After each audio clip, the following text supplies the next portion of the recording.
ബ്ലഡിലല്ലേ നമുക്ക് സൂക്കേട് ഉണ്ടാവുക. നമുക്ക് പനിക്കുമ്പോൾ എന്താ പരിശോധിച്ച് നോക്കുക?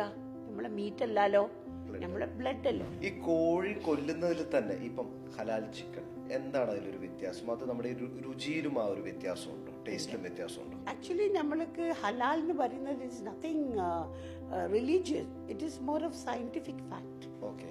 എന്ന് പറഞ്ഞാൽ ഒരു കോഴി നമ്മൾ അറക്കുന്ന സമയത്ത് നമ്മൾ അതിൻ്റെ ആ വെയിന് മാത്രം കട്ട് ചെയ്തിട്ട് ആ ബ്ലഡ് ഒക്കെ യൂസ് ചെയ്ത് പുറത്തേക്ക് പോകണം. അതാണ് ഒരു ഡ്രമ്മിലിട്ടിട്ട് കോഴി ഇങ്ങനെ പിടയ്ക്കുന്നത് കേൾക്കുന്നത്. അത് ചെയ്യണമെങ്കിൽ നമ്മളെ ഹാർട്ടും ബ്രെയിനും വർക്ക് ചെയ്യണം. അത് നമ്മളതിൻ്റെ ശ്രദ്ധ കെട്ട് കട്ട് ചെയ്ത് കഴിഞ്ഞാൽ ഹാർട്ടും ബ്രെയിനും പിന്നെ വർക്ക് ചെയ്യുന്നില്ല.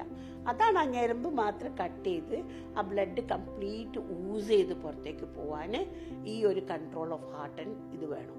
അത് വെച്ച് ആ ബ്ലഡൊക്കെ യൂസ് ചെയ്ത് കഴിഞ്ഞതിൻ്റെ ശേഷം അതിൻ്റെ ചൂടാറും. ഈ ചൂടാറുന്ന സമയത്താണ് അതിൻ്റെ തൊലി പൊളിക്കുന്നത്. അത് കഴിഞ്ഞതിന് ശേഷം വാഷ് ചെയ്ത് ഉപയോഗിക്കുകയാണ് ചിക്കൻ ചെയ്യേണ്ടത്. ചില നാട്ടിലൊക്കെ പണ്ടൊക്കെ സ്ക്വീസ് ചെയ്ത് കൊല്ലുന്നതാണ്. ഇങ്ങനെ കഴുത്ത് ഞെരുക്കിയിട്ട് കൊല്ലും. അങ്ങനെ വരുന്ന സമയത്ത് നമുക്ക് എന്തിനും ഒരു പേടി ഉണ്ടാകുമ്പോൾ നമ്മളാണെങ്കിൽ കണ്ണീര് വരും.